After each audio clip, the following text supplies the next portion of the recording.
ನೀವೇನು ನನ್ನ ಬರಕ್ಕೆ ಹೇಳೋದು? ನಾನೇ ಹೋಗ್ತೀನಿ. ನಿಂತ್ಕೋ.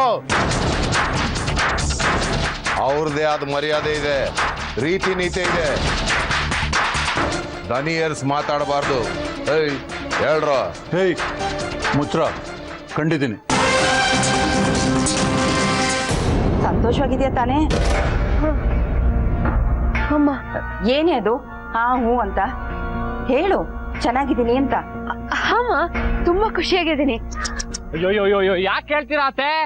ಹೇಳ್ಕೊಳಕ್ ಒಂದ್ ಊರಿಲ್ಲ, ಮಲ್ಗ ಗುಂಟಾಯ್ನೇ ಮಂಚ. ಯಾಕೆ ಹೀಗೆ ಆಡ್ತಿದ್ದೀರಾ ಸತ್ಯ? ಅತ್ತೆಗೂ ಗೊತ್ತಾಗ್ಲಿ ನಾವು ಎಷ್ಟು ಕುತ್ಕುಸಿಯಾಗಿ ಕೇರ ಪುಟ್ಟೋದಾಗಿದ್ದೀವಿ ಅಂತ. ಅಮ್ಮ ಕೇಳಿಸ್ಕೋತಾರೆ. ಕೇಳ್ಕೊಳ್ಳಿ ಬಿಡು, ನಿನ್ ಯೋಗ್ಯತೆ ಏನಂತ ಅವ್ರಿಗೆ ಗೊತ್ತಾಗ್ಲಿ.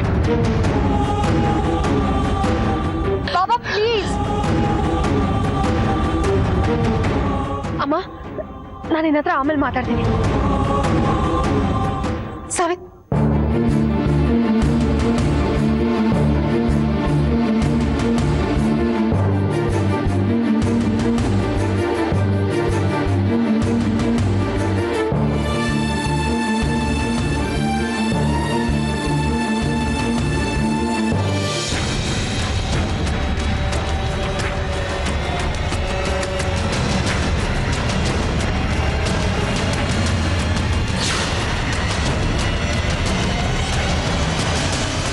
ಬಂದ್ ವಿಷಯ?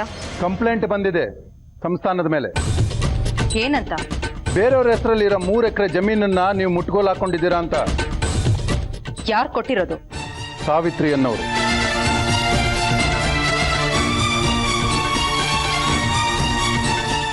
ಈ ಹಳ್ಳಿಲಿ ಆ ಹೆಸರಿನವ್ರು ಯಾರೂ ಇಲ್ಲ. ಈ ಊರವ್ರು ಅಲ್ಲದೆ ಇರಬಹುದು, ಆದ್ರೆ ಇದೇ ಊರಲ್ಲಿದ್ದಾರೆ. ಎಲ್ಲಿದ್ದಾರೆ? ನಂಜೇಗೌಡರು ತೋಟದ ಮನೆ, ಬೆಂಗಳೂರು ಹೈವೇ. ನಂಜೇಗೌಡ ಅಂದ್ರೆ ನಾನೇ. ಗೊತ್ತು, ಬಹಳ ಫೇಮಸ್ ನೀವು. ನನ್ನ ಮನೆ ಅದು. ಇರಬಹುದು. ನಮ್ಮ ಮನೇಲಿ ಸಾವಿತ್ರಿ ಅನ್ನೋರು ಯಾರು ಇಲ್ಲ. ಅಷ್ಟಾದ್ರೂ ಗೊತ್ತಿರ್ಬೇಕಲ್ಲ ನಿಮಗೆ, ನಮ್ಮವ್ರೇ ಆದ್ರೆ ನಮ್ಮ ಮೇಲೆ ಕಂಪ್ಲೇಂಟ್ ಕೊಡಲ್ಲ ಅಂತ.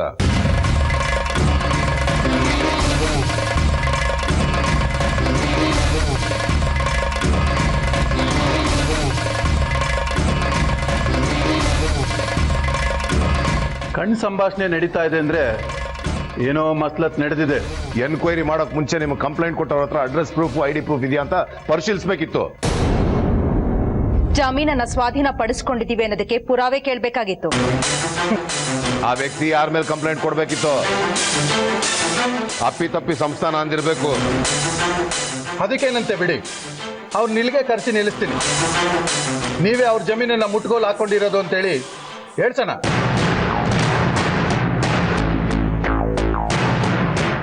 ಅಷ್ಟು ಮಾಡಿ ನಿಮ್ಮ ವಿಚಾರಣೆನ ಮುಂದುವರಿಸಿ. ರೇ ಬನ್ನಿ ಇಲ್ಲಿ. ತೋಟದ ಮನೆಗೆ ಹೋಗಿ ಆ ಸಾವಿತ್ರಿನ ಕರ್ಕೊಂಬನ್ರಿ.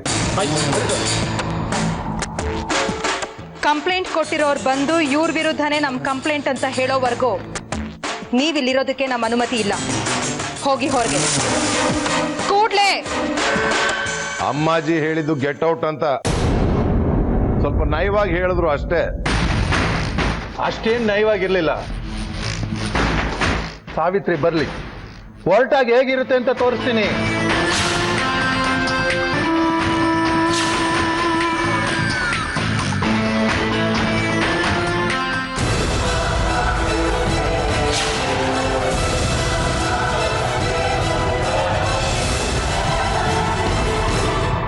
ಆಯ್ತು, ನಾನ್ ಮಾಡಿದ ತಪ್ಪಿಂದಾನೇ ನಮ್ಗೆ ಪರಿಸ್ಥಿತಿ ಬಂದಿದೆ. ಇದರಿಂದ ಹೇಗ್ ಹೊರಗೆ ಬರೋದು ಅಂತ ಒಂದ್ ದಾರಿ ಹೇಳಿ. ಎಲ್ಲಿ ಹೋಗೋದು ಅಂತ ಹೇಳೋ. ತಾವು ತಾಯಿ ಸನ್ನಿಧಿಯಲ್ಲೇ ಹೇರೋದು ಅಂತ ಬಂದಿದ್ದೀರಾ? ಸತ್ಯ, ಯಾಕೆ ಹೀಗೆ ಮಾತಾಡ್ತಿದ್ದೀರಾ? ಇಂಥ ಪರಿಸ್ಥಿತಿಯಲ್ಲಿ ನೀವು ನಮಗ್ ಸಮಾಧಾನ ಮಾಡ್ಬೇಕು, ಧೈರ್ಯ ಹೇಳ್ಬೇಕು, ದಾರಿ ತೋರಿಸ್ಬೇಕು. ಹೌದು, ಮಣ್ತಿನ ಕೆಲಸ ನೀನ್ ಮಾಡು, ತಿಪ್ಪೆ ಗುಡ್ಸೋ ಕೆಲಸ ನಾನು ಮಾಡ್ತೀನಿ. ಯಾಕೆ ಹೀಗೆ ಅಮ್ಮನೆ ಫೋನ್ ಮತ್ತೆ ಮಾಡಿದ್ದಾರೆ. ಇಲ್ಲೇನೋ ಹೆಚ್ಚು ಕಡಿಮೆ ಆಗಿದೆ ಅಂತ ಅವ್ರಿಗನ್ಸಿದೆ. ಗಾಬರಿ ಆಗಿದೆ. ಹೆಚ್ಚು ಕಡಿಮೆ ಆಗಿರೋದೇನೋ ಆಗಿದೆ ಅಂತಾನೆ ಹೇಳ್ತೀನಿ ತಡಿ. ಸತ್ಯ ಪ್ಲೀಸ್, ಇಲ್ಲಿ ವಿಷಯ ಊರಿಗೆ ಗೊತ್ತಾಗೋದ್ ಬೇಡ. ಗಾಬರಿ ಆಗ್ತಾರೆ ಸತ್ಯ. ಆಗ್ತಿಲ್ಲ, ಸುಮ್ಕಿರು.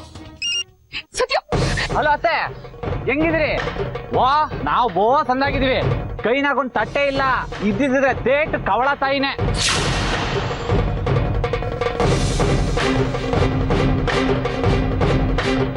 ಅಳಿಯಂದ್ರೆ ಏನ್ ಹಾಗಂದ್ರೆ? ಇರಾಕ್ ಮನೆ ಇಲ್ಲ, ತಿನ್ನಕ್ ಹಿಟ್ಟಿಲ್ಲ. ಯಾಕೆ? ಯಾಕೆ ಅಂದ್ರೆ ನಾವ್ ಇದ್ದಿದ್ ಮನೆಯಿಂದ ಗೌಡ್ರು ನಮ್ಮನ್ನ ಹೊರಗೆ ದಬ್ಬಿದ್ದಾರೆ. ಮತ್ತೀಗ ಕೇರ ಫುಟ್ಪಾತು.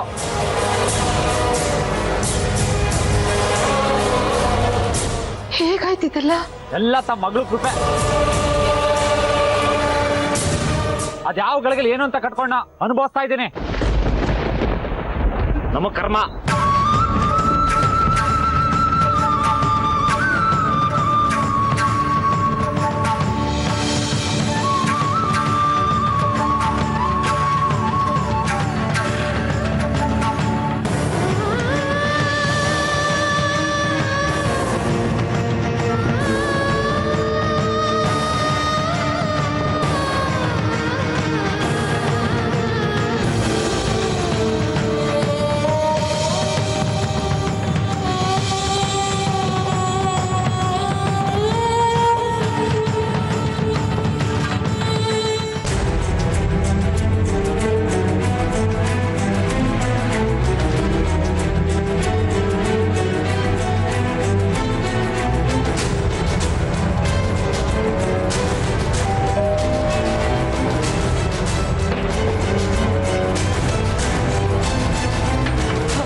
ವೈಶಾಲಿ ಬನ್ನಿ ಬನ್ನಿ ಬನ್ನಿ ಕುತ್ಕೊಳ್ಳಿ ಬನ್ನಿ. ರಾಂಪುರಕ್ಕೆ ಹೋಗಿದ್ರಲ್ಲ, ಏನಾದ್ರು ವಿಷಯ ಗೊತ್ತಾಯ್ತಾ? ಹೌದು, ಮೊನ್ನೆ ತಾನೇ ಹೋಗಿ ಬಂದ್ವಿ. ಎಲ್ಲರೂ ಚೆನ್ನಾಗಿದ್ದಾರೆ. ಇನ್ಮೇಲೆ ಪ್ರತಿ ವೀಕೆಂಡ್ಗೆ ಹೋಗ್ಬೇಕು ಅಂತ ಪ್ಲಾನ್ ಮಾಡ್ಕೊಂಡಿದೀವಿ. ಸತ್ಯ ಸಾವಿತ್ರಿ ಹೇಗಿದ್ದಾರೆ? ಯಾಕೆ ಪದ್ಮ ಅವರೇ ಆತಂಕದಲ್ಲಿದ್ದೀರಾ? ಚೆನ್ನಾಗೇ ಇದ್ದಾರೆ. ಏನಾಯ್ತು? ನನ್ಗೆ ಹಾಗೆ ಅನ್ನಿಸ್ತಿಲ್ಲ ಬಿಗ್ರೆ. ಅಂದ್ರೆ ರೀ, ಇವ್ರಿಗೆ ಸಂಸ್ಥಾನ, ಆ ಜಮೀನಿನ ವಿಷಯ ಎಲ್ಲ ಗೊತ್ತಾಗಿದೆ ಅನ್ಸುತ್ತೆ. ಅದಕ್ಕೆ ಹಾಗೆ ಮಾತಾಡ್ತಾ ಇದ್ದಾರೆ. ನೋಡಿ ಪದ್ಮ ಅವರೇ, ಇದೆಲ್ಲ ಒಂದ್ ಸಣ್ಣ ತೊಡಕು ಅಷ್ಟೇನೆ. ನೀವ್ ಇದ್ರ ಬಗ್ಗೆ ಏನು ವರಿ ಮಾಡ್ಕೋಬೇಡಿ. ಎಲ್ಲ ಇವರೇ ನೋಡ್ಕೊಳ್ತಾರೆ. ಇಲ್ಲ ವೈಶಾಲಿ ಅವರೇ, ಇದರಿಂದ ಏನೇನೋ ಆಗಿದೆ. ಏನೇ ಆದ್ರೂ ಸತ್ಯ ಸಾವಿತ್ರಿ ಚೆನ್ನಾಗೇ ಇರ್ತಾರೆ. ನೀವೇ ನೋಡಿದಿರಲ್ಲ, ಅವ್ರಿಬ್ರು ಇಲ್ಲಿರ್ಬೇಕಾದ್ರೆ ಒಂದು ದಿನ ಸಾವಿತ್ರಿನ ನಿಮ್ಮನೆ ಕಳ್ಸೋದಕ್ಕೂ ಅವ್ನ್ ಬಿಡ್ತಾ ಇರ್ಲಿಲ್ಲ. ಈಗ ಅಲ್ಲೂ ಅಷ್ಟೇ ಚೆನ್ನಾಗೇ ನೋಡ್ಕೊಳ್ತಾನೆ. ಹಾಗ ಅನ್ಸ್ಲಿಲ್ಲ ವೈಶಾಲಿ. ಮನಸ್ತಾಪ ಶುರುವಾಗಿದೆ ಗಂಡ ಹೆಂಡತಿ ಮಧ್ಯೆ.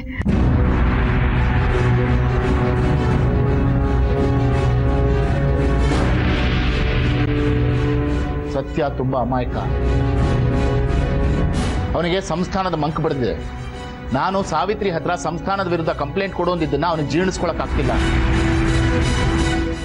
ಅದಕ್ಕೆ ಹೀಗೆ ಆಡ್ತಿದ್ದಾನೆ. ಇದೊಂದು ಸಣ್ಣ ಅಸಮಾಧಾನ ಅಷ್ಟೇ, ಸ್ವಲ್ಪ ದಿವಸದಲ್ಲಿ ತಾನಾಗೆ ಸರಿ ಹೋಗುತ್ತೆ. ಮಗು ಹುಟ್ಲಿ, ಆಮೇಲೆ ನೋಡಿ ಎಲ್ಲಾ ವಿಷಯನೂ ಗಾಳಿಗೆ ತೂರ್ ಹೋಗುತ್ತೆ. ಸಂಸ್ಥಾನ ಕೆಲ್ಸ ಎಲ್ಲನೂ ಬಿಟ್ಟು ಆಟ ಆಡ್ತಾ ಇರೋ ಮಗು ಜೊತೆನಲ್ಲಿ ಮನೆಯಲ್ಲೇ ಇರ್ತಾನೆ. ಆದ್ರೆ ಊರ್ ಬಿಟ್ಟು ಬರಲ್ಲ ಅನ್ನೋ ತರ ಆಗಿದೆ ಆಂಟಿ.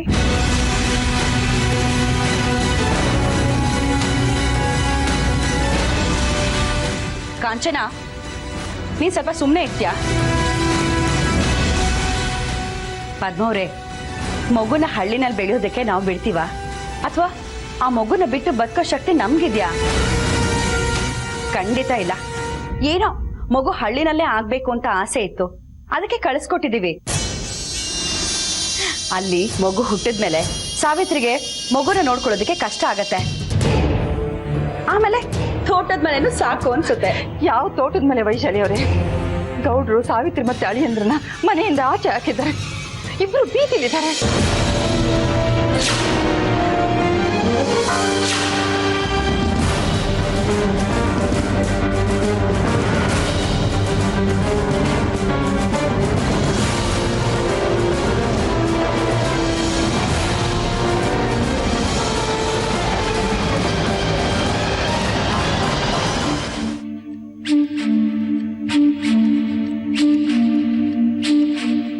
ಬೇರೆ ಏನಾದ್ರೂ ವ್ಯವಸ್ಥೆ ಮಾಡೋಣ ಸತ್ಯ.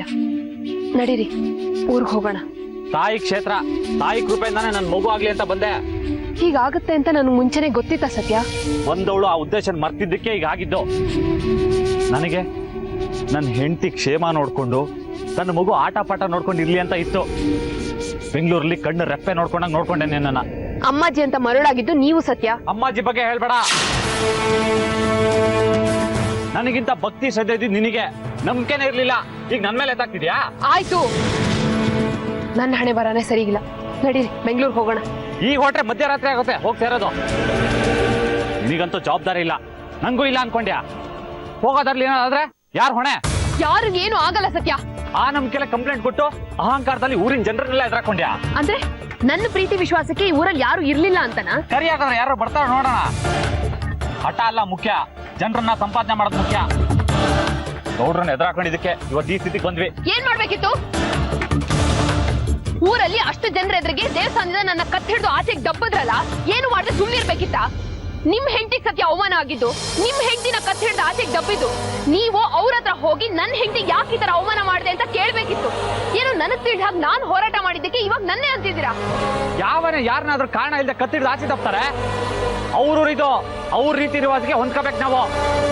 ನೀನ್ ಇಲ್ಲಿ ತಲೆ ಆಟ ಮಾಡಿದ್ರೆ ಯಾರು ಸುಮ್ಕಿರಲ್ಲ, ಆಚೆ ತಪ್ತಾರೆ. ಅದನ್ನ ಕೇಳಿ ನಿನ್ ಹೆಂಡತಿನ ನಿನ್ ಕೈಲಿ ಕಂಟ್ರೋಲ್ ಇಟ್ಕೊಳಕ್ ಆಯ್ಕಿಲ್ಲ ಅಂತ ಅನ್ಸ್ಕೋಬೇಕಿತ್ತ? ಸರಿ, ನಂದೇ ತಪ್ಪು. ನೀವ್ ನನ್ನ ಕ್ಷಮಿಸೋದಕ್ಕೆ ಏನ್ ಮಾಡ್ಬೇಕು ಹೇಳಿ, ಅದನ್ನು ಮಾಡ್ಬಿಡ್ತೀನಿ. ತಪ್ಪು ನಿಂದಲ್ಲ, ನಿನ್ನಂತ ಕಟ್ಕೊಂಡಲ್ಲ, ನಂದು.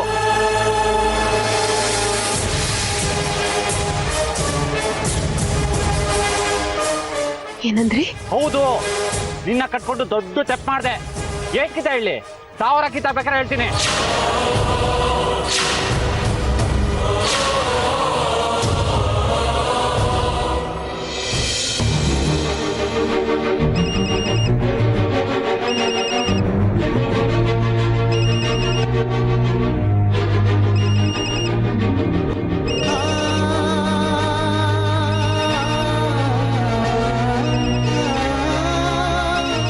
ಮಾವಂದು ಫೋನು, ಅವ್ರಿಗೆ ವಿಷಯ ಗೊತ್ತಾಗಿದೆ ಅನ್ಸುತ್ತೆ.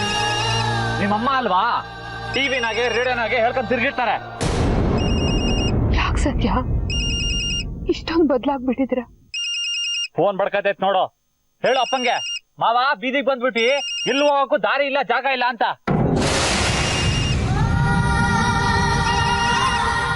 ಮಾತಾಡೋ, ಯಾಕೆ ಮಾತಾಡ್ತಿಲ್ಲ? ಹೇಳ್ಕೊಳಕ್ಕಾಗಲ್ಲ ಅಲ್ವಾ?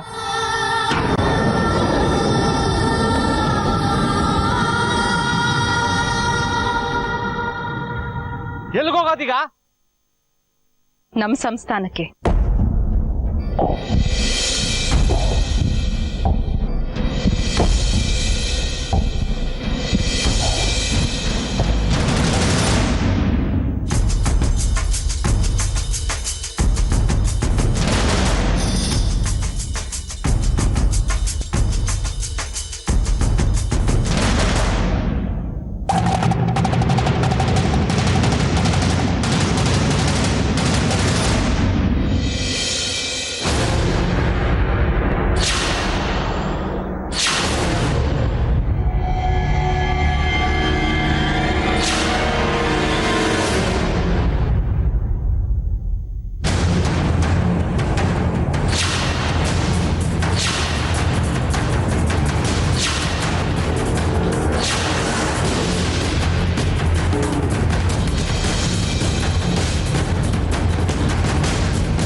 ಫೋನೇ ತಗೋತಾ ಇಲ್ಲ.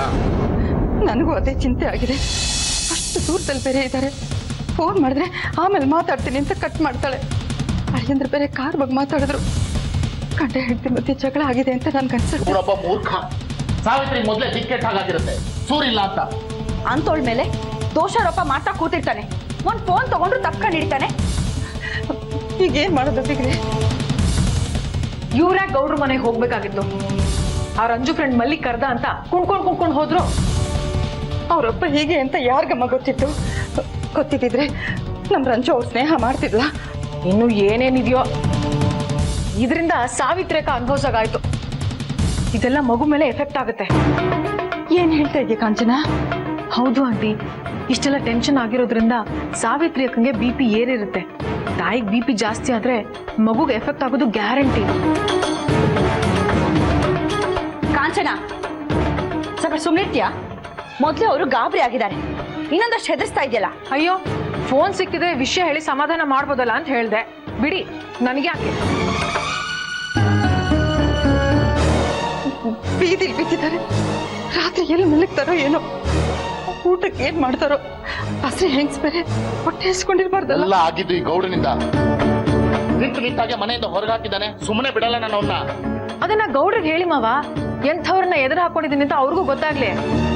ನೀವ್ ಹೇಳಲ್ಲ ಬಿಡಿ, ನಿಮ್ ಮಗ ಸೊಸೆಗೆ ಏನ್ ಮಾಡ್ಬಿಡ್ತಾರ ಅನ್ನೋ ಭಯ ನಿಮಗೆ. ಕಾಂಚನ, ಅವ್ರಿಗೆ ಯಾಕೆ ಹೆದರಿಕೆ? ಹಾಗ ಒಂದ್ ವೇಳೆ ಹೆದರಿಕೆ ಇದ್ದಿದ್ರೆ ಈ ಸ್ಥಿತಿನಲ್ಲಿರೋ ಸೊಸೆ ಹತ್ರ ಪೊಲೀಸ್ ಕಂಪ್ಲೇಂಟ್ ಯಾಕೆ ಕೊಡಿಸ್ತಾ ಇದ್ರು? ಅದೇ ಮಾವ, ಕಬ್ಣ ಕಾದಾಗ್ಲೇ ಬಗ್ಗಿಸ್ಬೇಕು. ಈಗ ಹೊರಗೆ ಹಾಕಿದ್ದಾರೆ, ಈಗ್ಲೇ ಹೆದರ್ಸಿದ್ರೆ ಮುಂದಾಗೋ ತೊಂದರೆನ ತಡಿಬಹುದು. ಇಲ್ದೇ ಇದ್ರೆ ಊರಿಂದಾನೇ ಹೊರಗೆ ಹಾಕ್ಬೋದು, ಇಲ್ಲ 4 ಜನನ್ ಬಿಟ್ಟು ಹೊಡಿಸ್ಬೋದು. ಈ ಗಲಾಟೆಯಲ್ಲಿ ಸಾವಿತ್ರಿ ಅಕ್ಕನ ಹೊಟ್ಟೆಗೆ ಏನಾದ್ರು ಏಟ್ ಬಿದ್ಬಿಟ್ರೆ?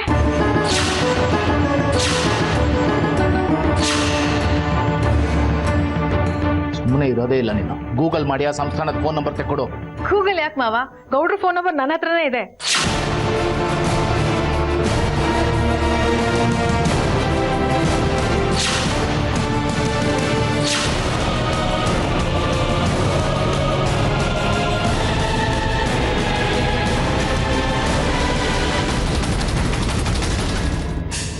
ನಮ್ಮ ಸಂಸ್ಥಾನದಲ್ಲಿ ಬಂದಿರಿ.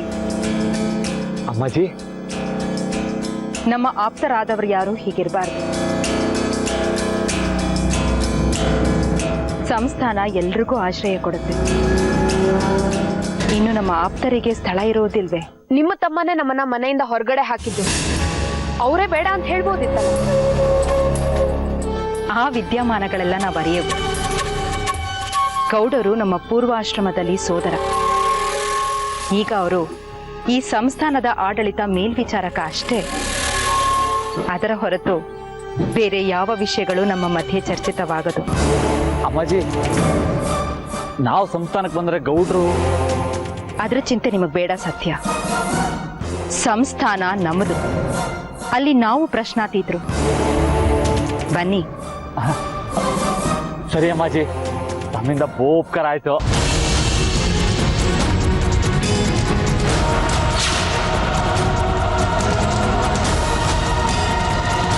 ಉಪಕಾರದ ಮಾತು ಯಾಕೆ ಸತ್ಯ? ನಮ್ಮ ಕರ್ತವ್ಯ ಅಂತ ನಾವು ಭಾವಿಸಿದ್ದೀವಿ. ಬನ್ನಿ, ನಮ್ಮ ಸಂಸ್ಥಾನದಲ್ಲಿ ನಿಮ್ಗೆ ಯಾವ ಕೊರತೆನೂ ಆಗದಿರೋ ಹಾಗೆ ನಾವು ನೋಡ್ಕೋತೀವಿ. ಸಾವಿತ್ರಿ, ನೀನ್ ಪೂಜೆ ಮಾಡೋ ತಾಯಿ ಅಮ್ಮಾಜಿ ರೂಪದಾಗ ಬಂದವ್ರೆ ಅಂದ್ರೆ ಈಗ ನಂಬ್ತೀಯಾ? ಅಮ್ಮಾಜಿ ಬಂದಿಲ್ಲ ಅಂದ್ರೆ ಏನ್ ಗತಿ? ಬಾ ಹೋಗುವ. ಸಂಸ್ಥಾನದಾಗ ಜಾಗ ಸಿಕ್ಕೈತೆ ಅಂದ್ರೆ ಸ್ವರ್ಗದಾಗ ಜಾಗ ಸಿಕ್ಕೈತೆ ಅಂತ. ಈ ಪುಣ್ಯ ಯಾರಿಗೆ ಸಿಗ್ತದೆ? ಬಾ ಹೋಗುವ. ಬಾ ಹೋಗುವ. ನಾನ್ ಬರಲ್ಲ.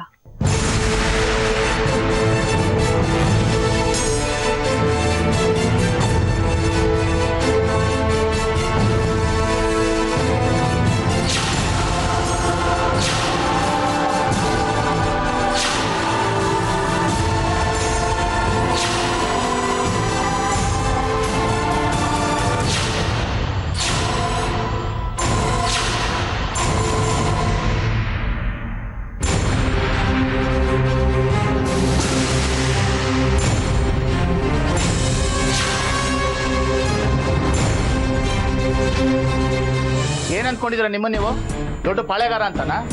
ಕೈಲಾಗದ ಬಸರಿ ಹೆಂಗಸಿನ ಮೇಲೆ ದೌರ್ಜನ್ಯ ತೋರಿಸಿದ್ರೆ ಅದನ್ನ ಪರಾಕ್ರಮ ಅನ್ನಲ್ಲ. ಯಾರ್ರೀ ಮಾತಾಡೋದು?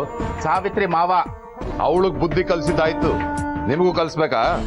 ಏನು ಮಾಡ್ತೀರಾ? ನಾನು ಮನಸ್ಸು ಮಾಡಿದ್ರೆ ನಿಮ್ಮ ಸಂಸ್ಥಾನನ ಜಪ್ತಿ ಮಾಡಿಸಿ ನನ್ನ ಮಗ ಸೊಸೆನ ಬೀದಿಲಿ ನಿಲ್ಲಿಸಿದ ಹಾಗೆ ನಿಮ್ಮನ್ನು ನಿಲ್ಲಿಸೋ ಶಕ್ತಿ ನನಗಿದೆ. ಹಾಗಾದ್ರೆ ಯಾಕೆ ಮಾಡ್ಲಿಲ್ಲ? ನನಗಿಂತ ದುರ್ಬಲರಾದವ್ರ ಜೊತೆ ಕಾದಾಡಿ ಅಭ್ಯಾಸ ಇಲ್ಲ, ಜೊತೆಗೆ ಅದು ನನಗೆ ಬೇಕಾಗೂ ಇಲ್ಲ.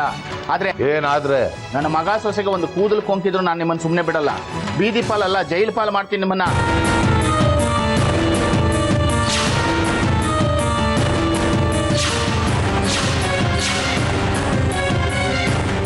ಒಂದೇ ಒಂದು ಮಾತು, ನನ್ನ ಮಗ ಸೊಸೆಗೆ ಹೀಗಾಗಿದೆ ಅಂತ ನಾನು ಮಾಧ್ಯಮದವ್ರ ಮುಂದೆ ಹೇಳಿದ್ರೆ ನಿಮ್ಮ ಜನ್ಮ ಜಾಲಾಡಿ ನಿಮಗಿರೋ ಲಕ್ಷ ಭಕ್ತರು ನಿಮ್ಮ ವಿರುದ್ಧ ನಿಲ್ಲೋ ಹಾಗೆ ಮಾಡಬಲ್ಲೆ ನಾನು. ಏನು ಅಲ್ಲಾಡ್ಸಕ್ಕಾಗಲ್ಲ. ಹಿಂದೆ ಎಂತೆಂತವ್ರು ಇಂಥ ಬೆದರಿಕೆಗಳನ್ನ ಹಾಕಿದ್ದಾರೆ. ಬೇರೆಯವರು ಬೆದರಿಕೆ ಹಾಕಿದ್ರು ನಾನು ಮಾಡಿ ತೋರಿಸ್ತೀನಿ. ಮೊದಲು ನಿಮ್ ಮಗ ಸೊಸೆಗೆ ಒಂದು ದಾರಿ ತೋರಿಸ್ರಿ, ಆಮೇಲೆ ಸಂಸ್ಥಾನ ಕೆಡೆಯುವ್ರಂತೆ. ಸಂಸ್ಥಾನ ಅನ್ನೋದು ಇದ್ರೆ ತಾನೇ ಅದನ್ನ ಬುಡ ಸಮೇತ ಕಿತ್ತು ಹಾಕ್ತೀನಿ. ಹುಷಾರ್.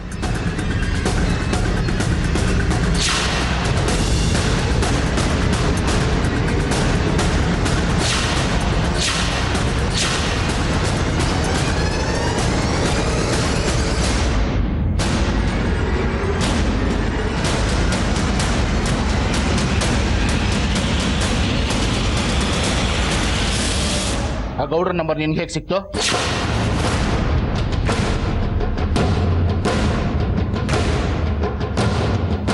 ಈಟೆಲ್ಲ ಆದ್ಮೇಕು ಬುದ್ಧಿ ಬರ್ಲಿಲ್ವಲ್ಲ ನಿಂಗೆ? ಇಲ್ಲ ಸತ್ಯ, ಅಕ್ಕ ತಮ್ಮ ಸೇರ್ಕೊಂಡು ಏನೋ ಸಂಚು ಮಾಡ್ತಾ ಇದ್ದಾರೆ. ಏನ್ ಸಂಚು? ಅರ್ಥ ಇಲ್ಲದೆ ಮಾತಾಡ್ಬೇಡ. ಅಮ್ಮಾಜಿಗೆ ಸಿಟ್ಟಿದ್ರೆ ನಮ್ಮನ್ನ ಕರೆಕ್ಟ್ ಬರ್ತಿದ್ರು, ಬೀದಿಲೆ ಬಿಡ್ತಿದ್ರು, ಇಲ್ಲ ಊರಿಂದ ಆಚೆ ಹಾಕ್ತಿದ್ರು. ಇನ್ನು ಕೆಟ್ಟ ಬುದ್ಧಿಗೆ ಯಾವಾಗ್ಲೂ ಕೆಟ್ಟದೇ ಯೋಚನೆ. ನಾವು ತೋಟದ ಮನೆಯಿಂದ ಹೊರಗಡೆ ಬಂದಿದೀವಿ ಅಂತ ಅಮ್ಮಾಜಿಗೆ ಹೇಗ್ ಗೊತ್ತಾಯ್ತು? ಗೊತ್ತಾಗಿದ್ರು ನಾವು ಇಲ್ಲೇ ಇದೀವಿ ಅಂತ ಹೇಗ್ ಗೊತ್ತಾಯ್ತು? ಈಗ ನಿನ್ ಲೆಕ್ಕಾಚಾರದಲ್ಲಿ ಏನು ಅಂತ? ಅಮ್ಮಾಜಿನೇ ಗೌಡ್ರನ್ನ ನಮ್ಮ ವಿರುದ್ಧ ಎತ್ ಕಟ್ಟಿದ್ದಾರೆ. ಕಂಪ್ಲೇಂಟ್ ನಾವು ವಾಪಸ್ ತಗೊಳ್ದೇ ಇದ್ರೆ ಮನೆಯಿಂದ ಹೊರಗಡೆ ಹಾಕ್ತೀನಿ ಅಂತ ಬೆದರಿಕೆ ಹಾಕು ಅಂತ ಹೇಳಿದ್ದಾರೆ. ನಾವು ನಿಜವಾಗ್ಲೂ ವಾಪಸ್ ತಗೊಳ್ಳಿಲ್ವಲ್ಲ, ಅದಕ್ಕೆ ನಿಜವಾಗ್ಲೂ ನಮ್ಮನ್ನ ಮನೆಯಿಂದ ಹೊರಗಡೆ ಹಾಕಿದ್ದಾರೆ. ಅದೆಲ್ಲ ಮುಗಿತಲ್ಲ ಈಗ? ಅಲ್ಲ, ಶತಾಯ ಗತಾಯ ನಾವು ಕಂಪ್ಲೇಂಟ್ ನ ವಾಪಸ್ ತಗೊಳ್ಳೋ ಹಾಗೆ ಮಾಡೋದೇ ಅಮ್ಮಾಜಿ ಪ್ಲಾನು.